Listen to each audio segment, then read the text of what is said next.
Olá, o Shabat aparece e vamos recebê-lo. Shalom, seja bem-vindo à casa dos Binei Anusim. Vamos aos principais destaques da Parashá que será estudada neste Shabat.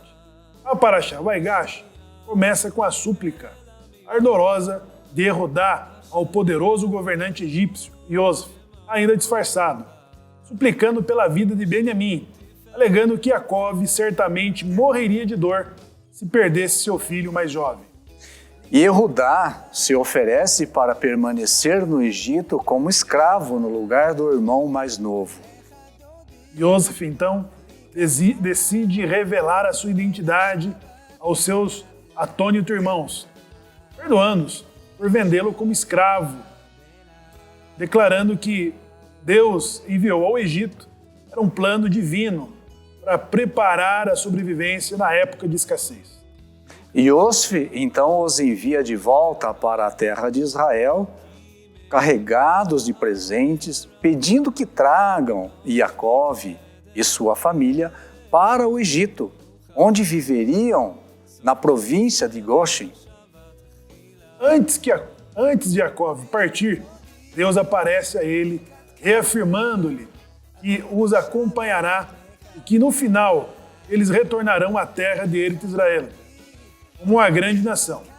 Após 22 anos de separação, Yaakov finalmente se reúne com seu filho amado, Yosef, e juntos vão ao encontro de Faraó.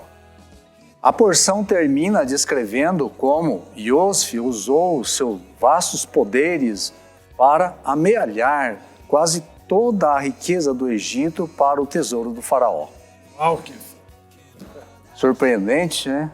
Surpreendente. Agora esse dilema, né, de Yehudá, ele ter que assumir essa postura de ser fiador de Benjamim. Sim. Né? Depois ele tentar poupar a vida de José há 21 anos. Agora, pelo luto de seu pai, ele fala, não, fique com os meus filhos, ou que eu fique no lugar do jovem. Mas meu pai não aguenta, não suporta mais essa perda. Isso acaba demonstrando que o perfil de uma pessoa, quando ela é construída, desenvolvida desde pequeno, né, para o sentimento do bem, né, em qualquer circunstância, por mais extrema que seja a situação, ela não muda, né? Aquela pessoa que ela tem o pensamento para o bem, para a proteção, né, para ajudar o outro, vai permanecer para sempre, né? Esteja ele levando uma vantagem ou não na situação. Exatamente. Né? Isso é uma coisa muito importante a gente analisar. E nós vimos que nas porções anteriores, que quando Yaakov abençoa, né, ou na verdade, nas porções, né, que virão, Yaakov vai abençoar os filhos de José. E Benjamim, que muito embora ele deveria pertencer à tribo de Efraim, que depois vai se tornar as tribos perdidas, ela sempre vai permanecer junto com Judá. Ou seja, Yehudá, ele assume esse papel de ser fiador de Benjamim. Benjamim é mantido, né, junto com as tribos de Judá, que é Judá, Levi e Benjamim. Isso. Ou seja, ele vai permanecer como esse fiador. Né? Não, então fique comigo, mas o jovem você libere. Exato. Assumir esse papel. Agora, outra coisa, Kefa, é que a leitura, ou a forma que Yosef usa o seu poder, né? e o fator dele não ter sido reconhecido pelos seus irmãos, né? E conhecendo seus instintos, seus impulsos, ele conseguiu exatamente testar o ânimo de todos eles, conseguir fazer 22 anos depois uma releitura do caráter de cada um e encontra, né, um avanço, né? E isso baseado em toda a experiência que Yosef adquiriu durante todo o tempo, né? E a capacidade que ele tinha para descrever, né, qual era o comportamento, a energia que pairava sobre cada um dos seus irmãos, né? E veja, a condição que ele teve de colocar ali para preparar o cenário para o reconhecimento, né? Colocando todos os seus irmãos na ordem de nascimento, né? Para causar ainda um espanto maior aos olhos daqueles que estavam sendo surpreendidos para aquela revelação, que era os demais irmãos que estavam ali diante daquele grande, poderoso rei, né, representante do Egito, que estava diante deles, né? Então, quer dizer, é uma faceta que foi utilizada, mas isso estava baseado no quê? Na experiência adquirida, em todo um equilíbrio de ação, né? E num olhar generoso, que embora ele tivesse sido vendido, os seus irmãos tivessem causado um mal a ele estava conseguindo fazer uma leitura que aquilo que aconteceu com ele não era nada de ruim, mas que era uma preparação divina para a salvação, não só de todo o Egito, do mundo que estava à sua volta, mas era uma forma de guarda-chuva que o Criador estava criando para proteger a sua própria descendência, a sua própria família, né? Fazendo os irmãos reconhecer, olha, esse sentimento, né, de peso que vocês estão tendo dentro de vocês agora, né? Porque qual é a reação do indivíduo que traiu alguém e agora se coloca na frente dessa pessoa, vendo que ele é o todo-poderoso, é aquele camarada que tem a capacidade, né, de determinar uma sentença para extinguir o cidadão? E o Yos estava ali dizendo, olha, tira todo esse sentimento pesado de dentro de vocês, porque eu não vejo recaindo nenhuma culpa maldosa sobre vocês, mas eu entendo que vocês estavam sendo um instrumento no projeto de Deus para deixar acontecer tudo isso, porque Hashem tinha uma razão maior em todos esses. Era necessário que acontecesse, né? Quer dizer, tranquilizando, né, toda aquela situação pesada que estava ali entre ele e os seus irmãos. Uma alta superação, né? Que exatamente, exatamente. Tinha o poder de retribuir o mal que lhe fizeram, mas não fez pela sensibilidade de compreensão. Falou, não. Exatamente. E é uma coisa que nós temos que trabalhar na nossa individualidade, né? É a superação e saber fazer a leitura exata dos acontecimentos que nós julgamos ser desastrosos que acontecem na nossa vida, né? Ah, aconteceu lá um acidente, foi uma coisa que transtornou e que mudou a rotina, né? A gente cria aquela imagem, né, de catástrofe e de repente não era com esse objetivo. A leitura não deve ser feita desta forma, né? Mas aquilo aconteceu de repente para mudar o curso das coisas e nos conduzir para uma outra direção, né? E tendo em vista que Hashem promove sempre o melhor a favor daqueles que aproximam dele, né? Quando coisas ruins acontecem na nossa vida, é porque Hashem, e que julgamos ser ruim, né? De repente não é ruim na leitura de Hashem, né? Mas julgamos ser ruim, é porque Hashem está preparando uma saída, uma situação no nível de melhor excelência do que nós teríamos naquele trajeto se nada tivesse acontecido. Até porque nas próximas porções teremos Jacob, que ele vai, ao abençoar os seus filhos, vai acabar por caracterizar o perfil e a personalidade de cada um, que vai percorrer durante toda a existência da formação da nação judaica, né? Porque isso é comentado e é discutido sobre a destinação, né? E às vezes os desvios que ocorrem daquilo que se poderia dizer ser o plano divino. Sim. Quando nós falamos de 12 filhos de Jacó, nós falamos de 12 filhos divididos pelas esposas. Uhum. Né? Isso. A Leia e Rachel e as suas servas.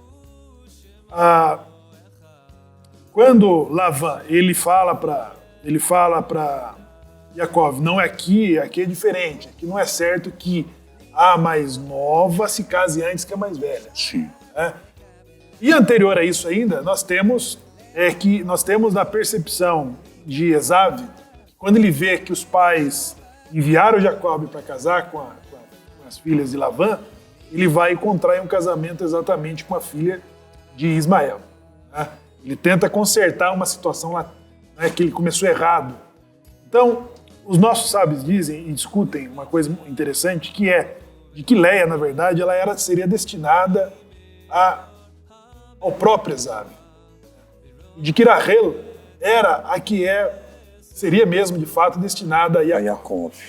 Então, se Esav não tivesse mudado ou desviado da sua missão, a expectativa de Isaac de que tivesse na pessoa de Esaú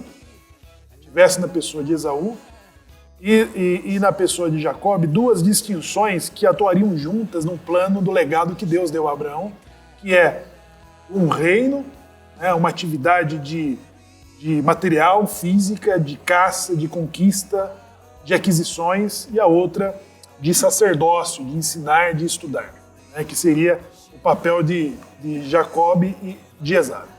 Mas, já que Esav muda esse destino, isso parece não mudar o destino das mulheres, da qual Jacob acaba acumulando essas esposas, e os destinos dos seus filhos, que parece que vai definir um pouco do que vai ser o futuro de Israel. Sim, ele acaba por si só construindo a estrutura do legado que deveria ser designado por essas duas mulheres. Tá?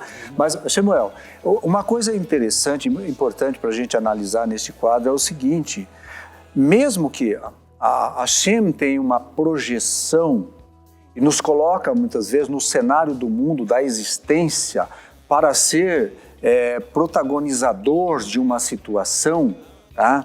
Hashem, ele está aí, digamos assim, com aquele indivíduo na dependência dele corresponder ou não.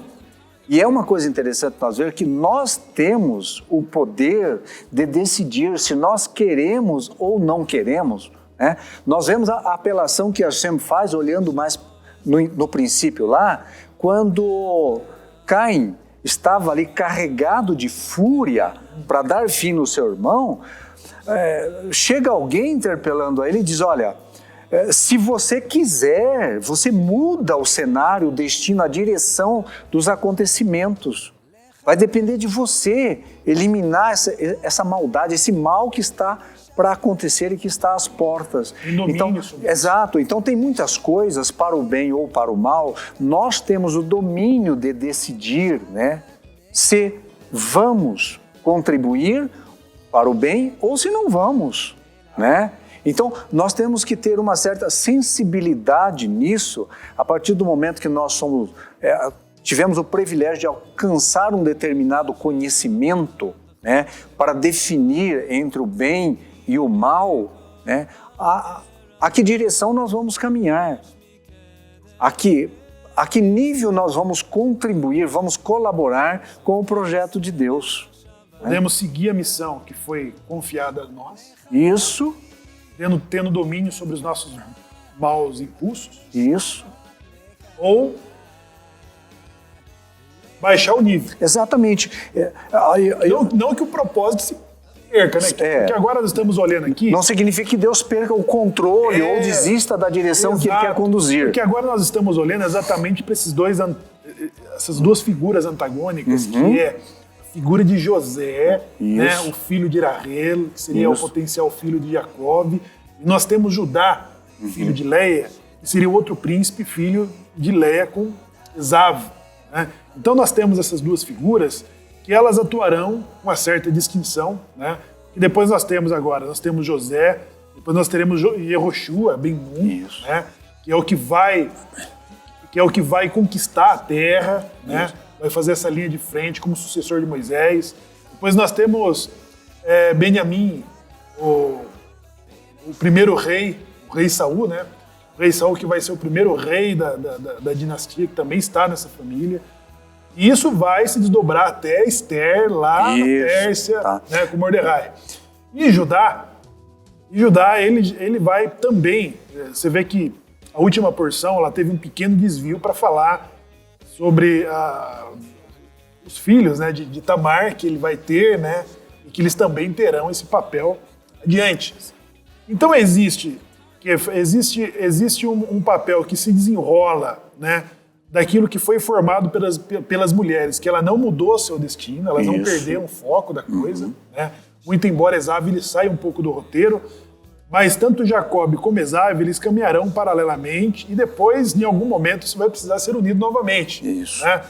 E E depois daquilo que chama-se das tribos, as tribos perdidas da casa de Israel, o fato de Rahel ter sido sepultada fora de Marpelá, então, tudo isso une o futuro daquilo que já estava prescrito, né, das 12 tribos, da nação sagrada, dos judeus, do retorno, e trará num futuro novamente Esav para o seu papel ali. Embora num olhar superficial perceba-se algumas diferenças gritantes, mas por trás dos bastidores existe afinidades e situações que unem, né, essas duas partes, né? Essas duas partes, elas se encontram, elas se entrelaçam, né? Então esse antagonismo que tem agora, né, de Judá fala assim, epa, né? Está negociando exatamente, e essas duas figuras, elas vão perdurar durante quase toda... E isso traz para a gente, Samuel, também fazer uma leitura que quando nós somos colocados num cenário, neste mundo, para desenvolver uma função, e que se nós negarmos a utilizar as boas energias para desenvolver aquilo que a nós foi imputado, ou digamos, o privilégio ou a oportunidade de fazer, e nós negamos a fazer, Hashem, ele levanta um outro personagem, uma outra situação, e né, potencializa com aquela energia que era para nós utilizar, ele coloca para que outro faça. Mas nunca deixa de ser feito aquilo que está designado por Deus. Só o personagem é que causa uma negação, mas na essência divina, ele não causa prejuízo a Hashem, ao plano de Hashem. Ele causa prejuízo a ele próprio. Não há um né? descontrole remoto, né? E aí, quando nós falamos disso, nós temos um cenário que nós precisamos de pensar. Olha, hoje nós temos desenvolvendo toda uma situação de acolhimento, né, de manifestação de existência de todo mundo que querem determinada coisa com uma causa no cimo que nós estamos trabalhando.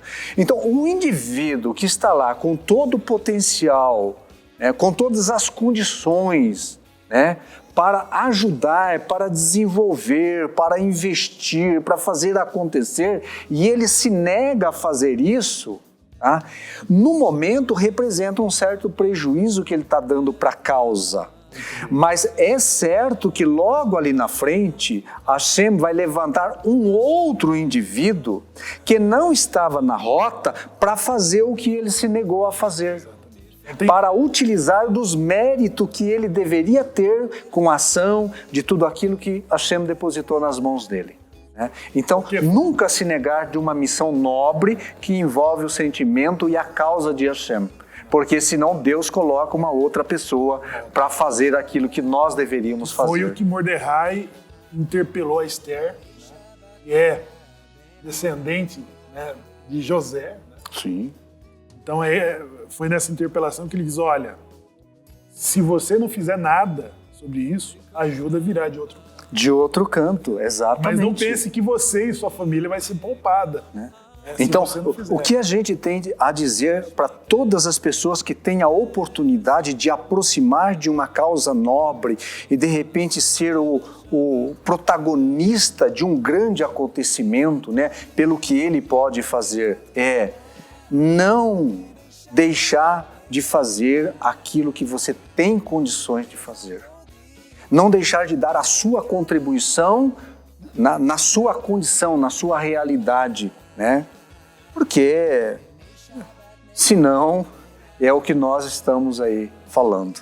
Vai levantar um outro não muito distante daquele ponto e Deus vai fazer com que a nobreza, com que a sensibilidade aflore naquela pessoa e ele venha a realizar o grande feito que eu, você ou um outro no nosso momento poderia estar fazendo. Tá? Isso que nós não consideramos o fato de Yaakov, depois no final de 22 anos, voltar a profetizar, e entre outros detalhes dessa paraxá, que isso e outras coisas deverá ser comentada aí nesse próximo Shabat pelo mais competente minyan.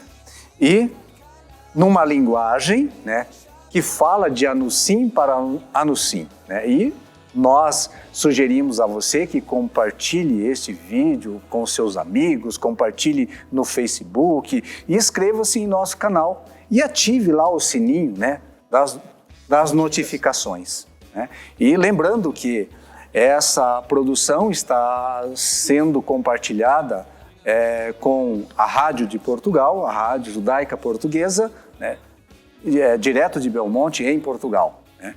E convidamos você a ser um mantenedor da casa dos Binei Anusim. Shalom. Shalom.